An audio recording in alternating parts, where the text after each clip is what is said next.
Welcome to Filmwar. Let's cut the shit. This is a movie game show podcast, so every second not spent playing movie games is a second wasted. Only one rule: you may not say the word Goonies aloud at any point, or you risk having all of your season points taken away. Tonight we have Jordan, tonight we have Kris, and tonight we have Kyle. These contestants will be competing in movie warfare in order to win the prize of Demolition Man on VHS. Insert 3 shells joke here. You guys seen the movie? You like it? I've seen it once. I thought it was okay. You've only seen it once. Yeah, that's for some reason I thought you would enjoy that one. I know how you love the utopian, dystopian. You know, it tales. does seem up my alley, but I feel like it was not quite threading the like goofy and serious needle quite well enough for me. I see what you mean. Like it's a delicate thing. When there's a few movies like that I feel the same way about kind of like The Fifth Element. Some degree. Okay, it's just like not quite threading the needle right for me. But, hey, no, I will not hear Fifth Element. We're not speaking ill of Fifth Element. It is a perfect film from beginning to end. I think it would be better if it starred Arnold Schwarzenegger, personally. Oh, what? Whoa! I think Jordan wants off the show. You want Arnold Schwarzenegger to play the blue singing lady. Sure, yeah. I mean, that sounds. I feel like he's too. I feel like the movie wants a more cartoony kind of presence to anchor it. Like everything, I feel like Bruce Willis is too. He seems like boring to me in that way. I think Chris Tucker amps up the cartoonish level, and I think Bruce Willis brings it down to where it needs to be. Chris Tucker's like the one thing I didn't like about that film. But I know he's the best fan of the Chris Tucker shtick. I loved Bruce Willis. That was the whole point of his He's character. an everyman. Yeah. He's a cab driver, really, he's not supposed to be And he didn't special. care about anything, Arnold plays everyman often, even though it doesn't make any sense. Now, that is a... I feel like I wish it was a little more like Paul Verhoeven, essentially. Like, I want it to be a little more Total Recall, basically. I would rather just watch Total Recall. That's a Luc Besson film, is it not? No, that's Paul Verhoeven. No. I'm talking about Fifth Element. Isn't Fifth Element? Element? Fifth Element is, yeah. And you have been very anti Luc Besson on this show before, have you not? He's not my favorite. Yeah, he's not my favorite. We've tracked it down, ladies and gentlemen. Yeah. There we go. This is a anti Luc Besson agenda from our contestant Jordan that's creeping in. I knew it. Yeah, it's a tonal. It's like he's a European director who makes like American style films. Sometimes that I think don't quite get the tone of that correct. He's not the only one that happens with. I would say that Pitoff or whatever his name is, the French director, they're supposed to play internationally, so that everything is like so broad that like I don't know. I don't get a lot out of it. Sorry, that's a very long rant. We haven't even done a question yet. I have not even gotten to the games, but I want that is true of many films. It is not true of Fifth Element. God damn it! Right, damn it. This game is called Genre Feud. This is Genre Feud. I will name a genre and 3 films that exist within. You will guess which film has the lowest budget and the highest box office income. Lowest budget, highest income. Our first genre is on-the-road films. These are films that take place usually in an automobile traveling on a road. Those 3 films are Due Date from 2010, We're the Millers from 2013, and Road Trip from 2000. Kyle, which one do you think of these 3 films has the lowest budget? I'm going to go with Road Trip. Kyle's saying Road Trip. Jordan, what do you think? Agree. I believe it is Road Trip. Jordan also agreeing. Chris, what do you think? A Road Trip is for me as well. All 3 of our contestants are choosing Road Trip, and they all get a point for it. $16 million to make that movie, $37 million to make We're the Millers, and $65 to make Due Date. All 3 on the board early with the first question. I can't even remember the actor's name, but I've not even thought of his existence until you brought this graphic up just now. Which movie? But what's his name for Road Trip there? I don't remember Tom Green. His name.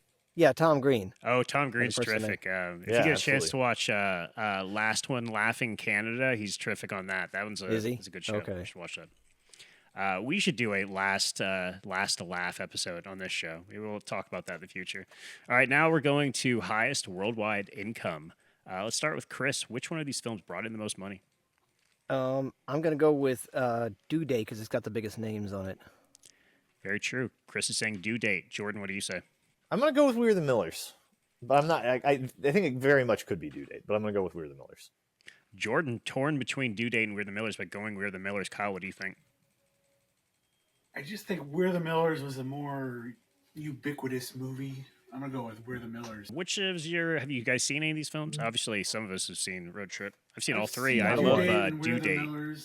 I love Due Date. I think I'm the only one. Kyle, you're the first person I've ever heard said that they like this film. But well, I wouldn't say liked, but it was watchable. It's a Sunday afternoon movie. You know, it's fun. I saw Road Trip, but not the other two. All right, Jordan and Kyle both get a point because it was We're the Millers. $270 million that movie brought in. Due Date not far behind, $212 million, and Road Trip $120 million in 2000, which made it a bona fide hit. All right, our next genre is utopian pictures. These are films that depict a utopia in some measure. The three films are Gattaca from 1997, Tomorrowland from 2015, and tonight's Tate, Demolition Man from 1993. Now, most of these films border on the utopia dystopian line, but I call these utopian films. We're going for lowest budget. Which one do you think it is, Kyle? I'm gonna go with Demolition Man. Looks like it'd be a green screeny movie. Kyle is saying Demolition Man had the lowest budget. Chris, what do you think? I think Gattaca might have had actually the lowest budget. Chris is saying Gattaca had the lowest budget. Jordan, what do you say?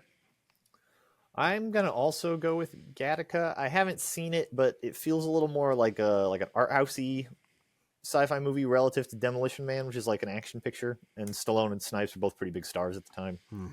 And then Tomorrowland is like what Brad Bird, Disney. I think it had a lot of special effects. It was the movie he got after all the goodwill. He spent in all his goodwill to make that film. Yeah. So Gattaca. I'm gonna go with. All right, Jordan and Chris are both saying Gattaca. Kyle's saying Demolition Man, and Jordan and Chris both get a point. It was Gattaca. $36 million to make that movie. $57 million to make Demolition Man, and $190 million godforsaken dollars to make that Vandy project, Tomorrowland. Now, how much of that's inflation? Decade at least between the two. Yeah, 2015. Yeah, at least maybe $1 million and a half. And next we have the highest worldwide income. Chris, which one do you think these movies made the most money? I think it was Demolition Man. I saw that in the theater, and that one was all over the place when it came out. Chris is saying Demolition Man. Kyle, what do you say? Which one made the most money? I'm going to go with Gattaca because it just sounds familiar. Kyle's saying Gattaca. And Jordan, what do you think? Well, I know Tomorrowland was not much of a hit, but with the amount of time in between, you could end up, a hit in 93 is a flop in 2015, potentially, right? So hard to say. I'm going to go with Demolition Man, though, I think. All right. Jordan also saying Demolition Man. And the answer is Tomorrowland. It still made quite a bit of money. $209 million that movie made. Demolition made $58 million, only $1 million more than its budget. And Gattaca only brought in $13 million, which Gattaca is... I was surprised, Jordan, you said you hadn't seen this one. Gattaca is a tremendous film. You really should see it. It's one that's kind of always been on my list and just never... Yeah. Man, sure Demolition Man even had its own pinball game. Yeah, right. I also love Demolition Man. Tomorrowland is silly. It's a very silly film. But... Never saw that one. I like Brad Bird's work typically. For sure. Yeah, I think that's the only one of his filmography I wouldn't say I'm a good fan of. Looks like Jim Carrey from Me, Myself, and Irene on that cover. Sorry. I don't know. Which one? Of Tomorrowland? Tomorrowland. Yeah. That is, you haven't seen it, right? That is what that is. Yeah. Jim Carrey goes. George Clooney. Yeah, it's Clooney, I think, right? Yeah, it is Clooney, I think. George Clooney. Yeah, I didn't see that one either. All right, we have one more genre feud, and that is dystopian pictures. These are all films that take place in a dystopia. We did Utopia, now dystopia. See what I do here? The three films you can choose from are Never Let Me Go from 2010, Idiocracy from 2006, and THX 1138 from 1971. Seen any of these? Like any of these? Where are you pulling one of the films out of? THX 1138? What the fuck is that? I do know what that is, but I haven't actually seen it. That is George Lucas's first major George Lucas's first film. It's got like Robert Duvall in it, right? Yeah, it's very good. You should see it. And probably, fact, I would argue that it's George Lucas's best film. Yeah, but some people say that. And yeah, I know he a lot of people references would that. disagree with that. That's why THX is named THX, THX 1138. Those letter combination, number combinations show up in Star Wars stuff and Lucas stuff all over the place. That is that film's legacy, is being that boom sound for everybody. Right. Idiocracy is tremendous. THX 1138 is tremendous. Now, back to the task at hand. Which one of these films had the lowest budget, Jordan? Oh, well, it's got to be THX 1138, right? Like, Jordan is saying THX 1138. Kyle, what do you say? I will also go with THX 1138. Kyle agreeing with THX 1138. Kris, what do you say? I will go with that as well. 3 contestants, 1 answer, and it is the correct one. $1 million to make THX 1138. Idiocracy was only 2? $2 million to make Idiocracy, and $15 million to make Never Let Me Go, which I know you guys haven't seen it, but that seems like a lot of money for that picture. All right, now to highest worldwide income based on 2 films you've never heard of and 1 you like but didn't do so well. Which film brought in the most money, Kris? Haven't heard of the. I'm gonna go with the Idiocracy. Kris is saying Idiocracy brought in the most money. Kyle, what do you say? You know, I never even heard of Idiocracy till a couple years ago. I'm gonna go with Never Let Me Go. Kyle's saying Never Let Me Go, and Jordan, what do you say? I am also gonna go with Never Let Me Go. Idiocracy is like a well-known film and stuff, but I'm not sure how much that happened at the box office and how much it sort of like grew a following after the fact. Maybe, for sure, could be wrong. I could be wrong, but Never Let Me Go.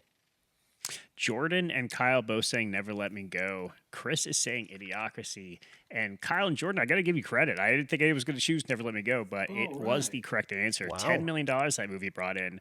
THX 1138 brought in $2 million, and Idiocracy only brought in a criminally low $495,000. I kind of thought I remembered that was what happened with that movie, was that it was a word of mouth kind of like cult movie at first, and then like became kind of a meme and a hit kind of later on. A very big personal favorite of mine. So sad to see that number on the screen. All right. Me too. At the end of Genre Feud, Jordan only missed 1 question. He has 5 points. Kyle's got 4. Kris has 3. Awesome. This game is called Stat Check. This is Stat Check. We'll be discussing an element of a film that has a numeric value. I will set a betting line, and you will guess if the true number is above or below that set number. These are going to be hard tonight. Our first, how many times does it say the word fucking Scarface from 1983? I have a real number of how many times the word fuck is said in that film. I'm setting the betting line at 250 times. Do you think it's higher or lower than that, Kyle? I think you're trying to trick us here. I'm going to go with lower. Kyle's saying lower, saying I'm a trickster. Kris, what do you say? I'm agreeing with Kyle's thinking. I think it's actually lower. Kris is saying Maybe lower. not by Jordan, what do you much. think? Boy, I'm gonna go higher. Jordan's going to be different. He's going to go higher. He gives more of a fuck than we do, apparently. The true answer is 207, which means Kyle and Kris both get a point. Fuck was said 207 times in Scarface, which I thought was low. You know, it seems like, I don't know. Yeah. I thought it would be in the 300s, easy. You could have said 400 and I would have believed it. I should start saying these like really high. And then you really have to think about like, what is he really fucking with us that much? No, you often said it like right at about what I would expect it to be, which is kind of the most difficult. Because then you're like, well, no, I mean I think it's about that. So I don't know, That's the way I play. Yeah. Our next stat check is Willy Wonka's net worth. This is estimated as of 2024, so it's no need for inflation. This is how much Willy Wonka would be worth right now, today. A fictional candy company? Life. Yes. I mean, and are we talking Gene Wilder or Johnny Depp? Because honestly, the scale is pretty different. Yeah. The good Willy Wonka. Honestly, it would go for either. Yeah, I think we're that's talking the good one. There was one good I'm going to one, set and it at then $10 billion. This was estimated by Forbes, I believe. So it has some prestige to it. Do you think the true number is higher or lower than $10 billion, Kris? I think It is candy, though. I think it's lower. Kris is saying lower. Jordan, what do you think? I also think lower. Jordan also saying lower. And Kyle? Let's go with higher. Kyle saying higher. Kyle's saying higher. The other two gentlemen are saying lower. And the true answer is $21.5 billion. So it was higher. Kyle gets a point. I guess that candy was bittersweet. I mean, the man has a chocolate river. You know how hard it must be to make a river of chocolate? Apparently, it was very unpleasant to get in that water when they were filming.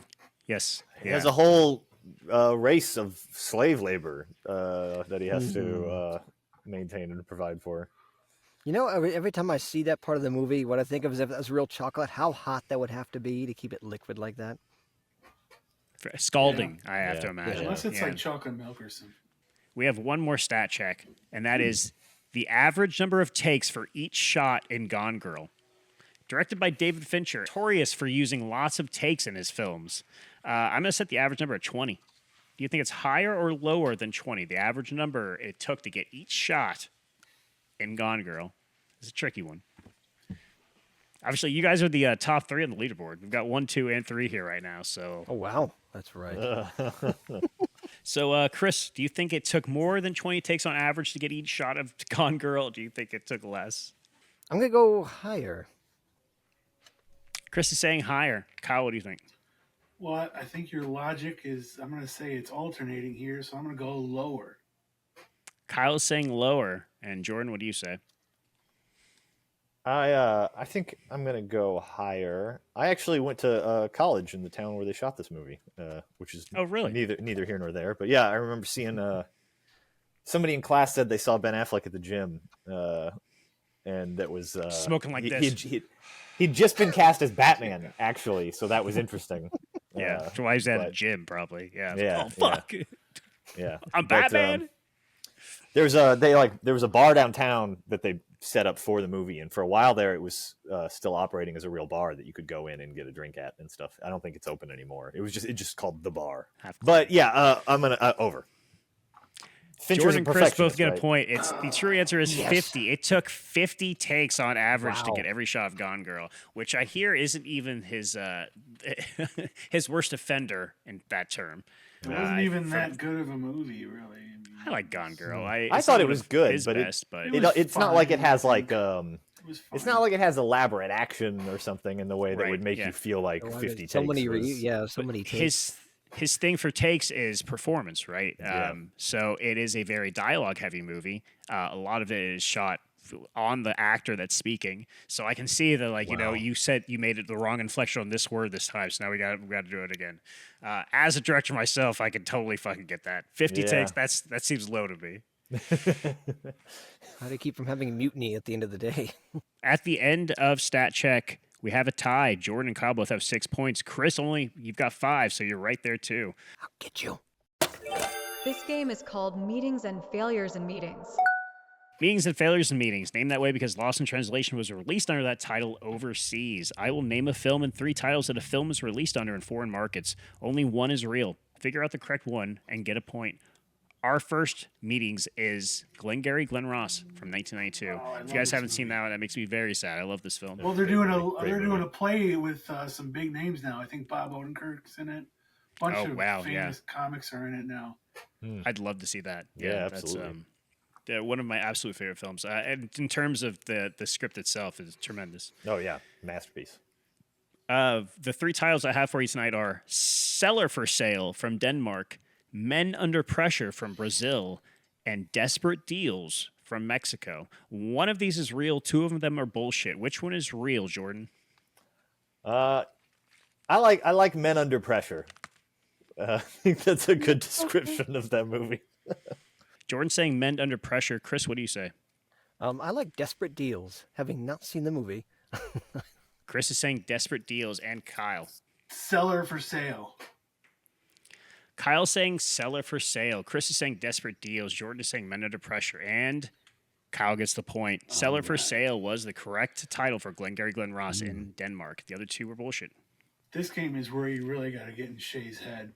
Yeah, it really is because I have to come up with the titles. Yeah.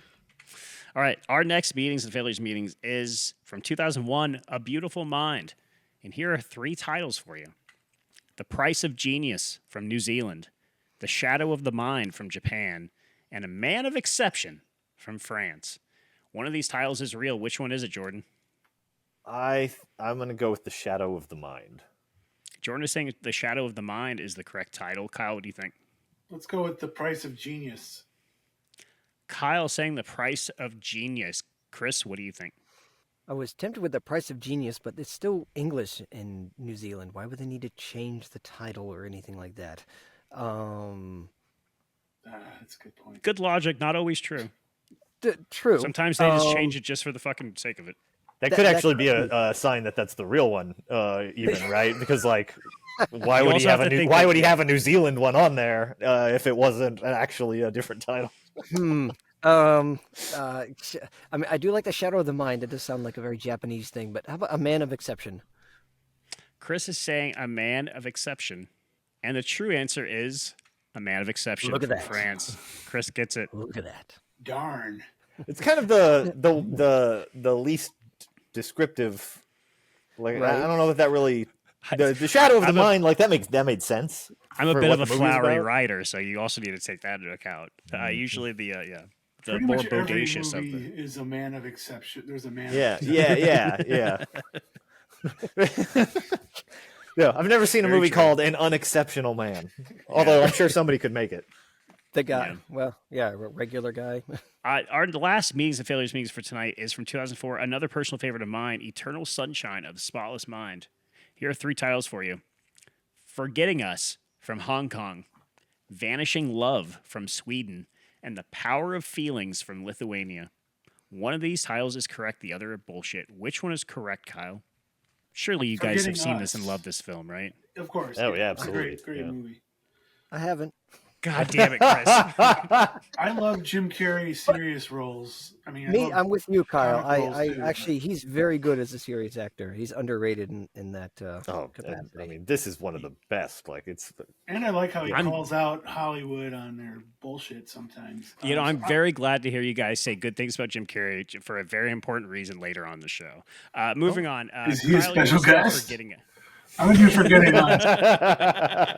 Please. Jim Carrey's here? For all our viewers, hold on patiently. Keep watching the entire episode. Kyle, you're saying Forgetting Us is the correct title of Eternal Sunshine of the Spotless Mind in Hong Kong. Okay, Jordan, what do you say?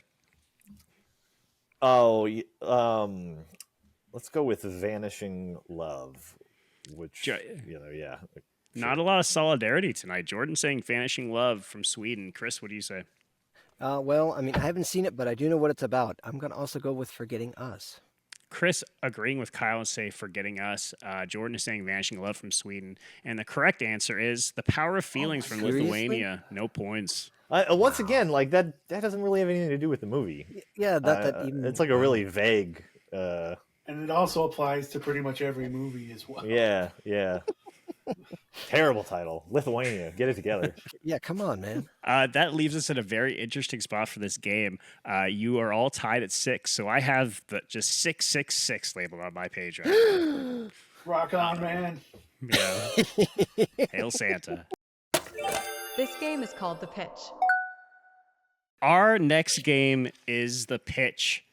I will give each of you a different brand new film title, and you will come up with a plot on the spot. Each pitch will be given up to 3 points based on how well I like it. And like I said, you guys are all tied. You have to bring it. We have 2 games left, the pitch and one other. So now's the time to win this game. Who wants to go first? These are in order, so it might be easiest first, might be hardest first. You got to take that gamble. I'll go make first. Me choose. Chris is going first. Quiet, so I'll go first. Chris, the name of the pitch that I want to hear from you is It's Your Funeral. I want to hear a plot line. I want to hear a setting. I want to hear a cast. Anything you got. You have to earn those 3 points, don't you? So, a group of college students. They've been wanting to try to get their own, show of some kind off the ground. They've been trying it for years. They met in college. They've been out of college. They don't want to let the idea go. And each time they try to make it work, they stumble into something, either it's location, funding, anything like that, and they're one of them is becoming so desperate to try to get this project off the ground that he's considering taking some more drastic measures, including maybe robbing a bank, something like that. And the other two maybe do not agree, but they still go along for a while just to see how far it goes. Did anybody else feel personally attacked by the setup? I thought he was trying to loop all of us into his grave robbing procedure.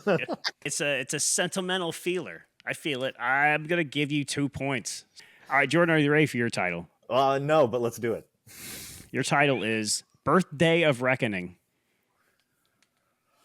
Okay. Birthday of Reckoning. This has 1 point written all over it. Yeah. Yeah.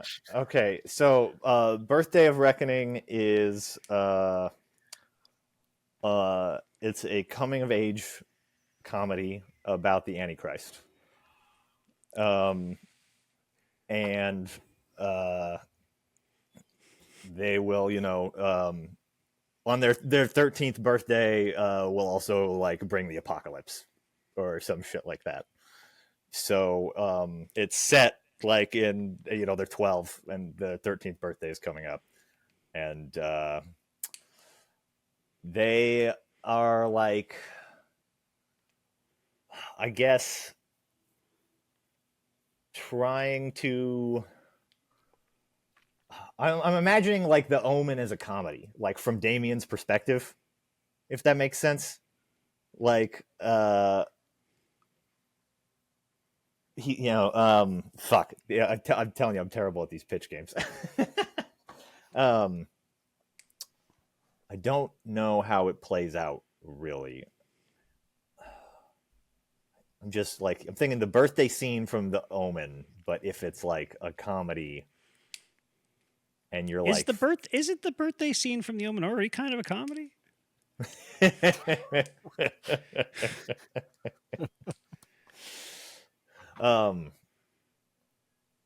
Yeah, you know what? That's not going to give me 3 points, but I think that's all I got. Does the apocalypse happen? I think that yes. I think you probably end. It's got like a Fight Club ending with the towers going, the bank buildings exploding and shit like that at the end of Fight Club. I do think you have an ending like that where the apocalypse does happen. Maybe it's like a real nihilistic movie, and the point of it is a sort of like dark comedy about like this kid, the coming of age is sort of like learning that like, yeah, you know what, fuck humanity, fuck the world, they deserve the apocalypse. I don't know. Maybe we do. Is this showing anything about how I've been feeling lately? No, not Chris, at all. Man, just go for it. Tell me how you feel. Oops. I'm afraid to do so, but I'm gonna give you 2 points. 2 points, Jordan. Because they already made Good Omens. Got 2 points for that. All right, Kyle, you're on the stage now, and the name of the pitch that I want to hear from you is Divorce Party. All right, there's this big party, right? And Kirk and Luann are doing Pictionary, and Kirk has to draw dignity, and he draws this like circle with a line through it. And Luann doesn't know what it is, obviously. And so she's like, I don't know what that is. And he's like, it's dignity. No wonder I can't draw dignity. I gave it up when I married you. Wow. And then there's this back and forth, and Luann basically says she wants a divorce at the party, and the whole party is ruined, even though Marge worked very hard on it, because Kirk and Luann got a divorce at the party. I'm going to give that pitch 3 points, and I'm giving those 3 points to Matt Groening. I'm giving you 2 points. So we're at another dead heat coming out of the pitch. This game is called Dream Project. This is Dream Project. I will name an actor, and you will each come up with what you think the perfect project is for them. Once again, each project can net you up to 3 points. This is the last game of the night. You guys are all tied, so it's whoever has the best project for Jim Carrey. You see how organically that happened, gentlemen? So we're going to go in reverse order of the... He's here! This is a live picture. He's just super good at doing statuesque shots. Great work, Jim. Keep it up. Everybody, applaud Jim Carrey, everybody. Come on. Thank you. Great to meet you, Jim. Great job. Yeah, you're doing good. It's an honor. Don't talk directly to him because it's going to set him off. All right, we're going to go in reverse order of the pitch. Kyle, you're going to have our first dream project for Jim here. And remember, he's listening. All right, my dream project for Jim would be he plays a mailman who is obsessed with someone, so he starts including letters that he writes himself into their mail, and the lady keeps reading it and thinks it's the other mailman who she used to have, doesn't know that she has a new mailman. And so Jim Carrey shows up one day for a date with this woman who's been reading his love letters, and she ends up wanting to walk out of the restaurant, but Jim Carrey's character, the mailman, decides to woo her with some funny mail-related jokes. It stars other actors such as Gene Hackman and Denzel Washington, and it's directed by George Lucas. I love that story came from. I love the idea that your dream project is like, yeah, I have to see Jim Carrey in a male-based comedy, a male-based love story. Nothing else will cut it. I'm not talking private enterprise mailing systems. I'm talking about the U.S. Postal Service. And I want it to be authorized by the USPS. Logos, everything. Yes. What's the title? Kyle, nail it. Come on, baby. Females. Just leave it there. Just leave it there. Females, 3 points. Kyle has set the tempo. He gets 3 points for that. All right, thank you. Do you remember what I was saying about energy? Jordan, you're up next. Okay, so in classic fashion, I'm going to go with something comic book and franchise ready. And in fact, I think that maybe I want to hold on. Yes, I want to hold on off a second. If this is what I think it is, I don't know if I should allow this. Is this Plastic Man? Yes. You can't use it for both. We've only done it. We have done this game once before, and that was your whole pitch. You don't get to double up on your pitch. Although I will say it is better suited to Jim here than it was Bruce Campbell. Yeah, no, absolutely, right? Like, okay, I'm sorry, but yeah, it wasn't even the first thing that I thought of, and then after a minute of sitting here, I was like, well, wait, fucking Plastic Man, though, it's right? Plastic Man. I mean, look at Jim there doing his thing right now. I mean, that's you dig up that Wachowski script on that. Like, man, yeah, James Gunn, get this going, you know. You're gonna have to divert into something else. Yeah, shit. You can't copy yourself. Okay. New rule. Well. You know what? If I'm just gonna put on my my movie producer hat, where's The Mask 2? You know, like they made think it was terrible. Yeah. Fuck that. We're not gonna count that. You bring back Cameron Diaz. You bring back Jim Carrey. It's been a long time. There's tons of advances in animation.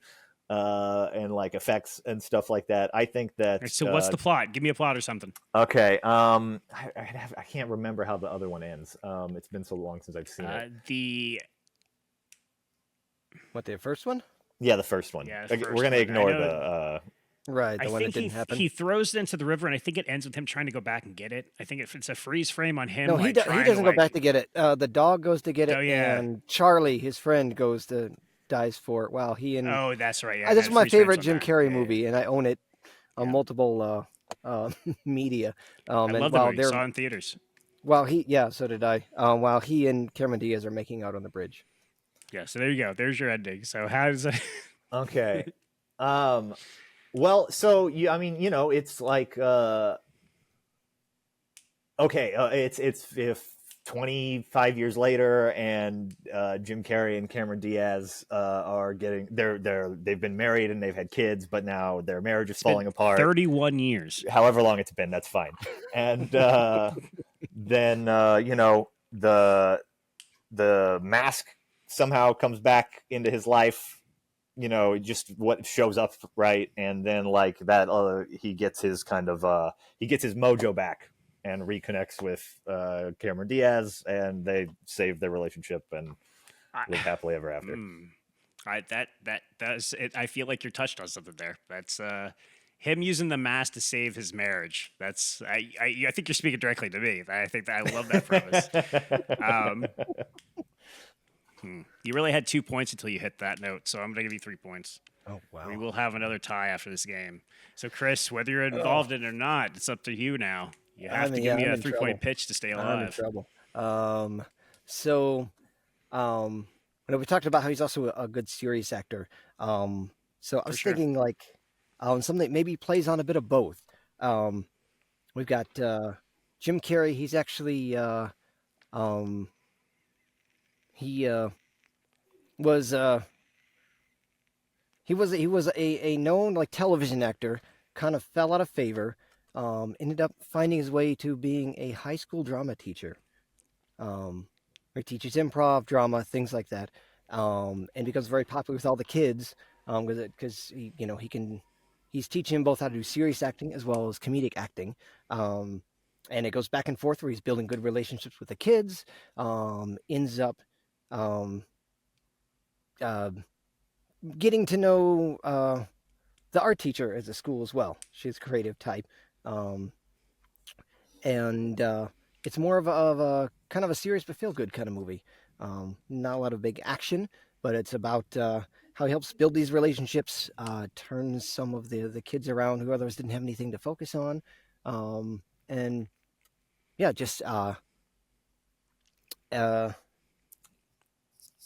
got to be a big catch though. And helps the school win a big drama competition. Okay, it's a very Mr. Holland's improv class. Yeah, it's like I was gonna say more like it's like a Robin Williams type role. Like that's like as you were saying, like, I feel that. Bring It All Home. I need a title. Give me the best title you got for it. It's got to be the one that ties it all together, Chris. How about just right on the nose, The Drama Teacher? The Drama Teacher. I'm gonna give you 2 points for that point. For that, yeah, Chris. It's a little weak. I would like to see him in that role, but the other two had a little bit extra note to him. So they did. More gravitas. So I'm going to give Jordan and Kyle both got 3 points there. Chris got 2. So we have a tie between Jordan and Kyle. The way we're going to determine this, I'm going to look up how much Jim Carrey has brought in at the worldwide box office, and you will each get a guess as to what that number is. Somebody got somebody locked in a closet somewhere? Oh, I got a whole room of TVs back here screaming for help. Okay, it's a very high number. I'm going to let Jordan go first. Jordan, how much has Jim Carrey brought in? We're playing Price is Right rules, so if you go over, you don't get anything. Oh, boy. Okay. I'm going to say $2 billion. All right, and Kyle, how much do you think Jim Carrey's brought in at the worldwide box office? $999,999,999.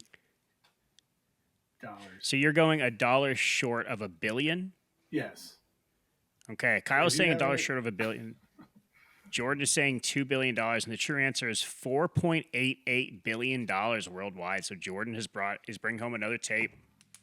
Congratulations, Jordan. That's all from Filmwar. We have a new champion. All hail Jordan. He's taking home a copy of Demolition Man on VHS. Follow us on Bluesky at Filmwar. View our full video episodes at youtube.com/@Filmwar or at thefilmwar.com. Rate us, share us, kiss us, thrill us. We'll be back in 2 weeks. Until then, any last words? Hang in there. Godspeed.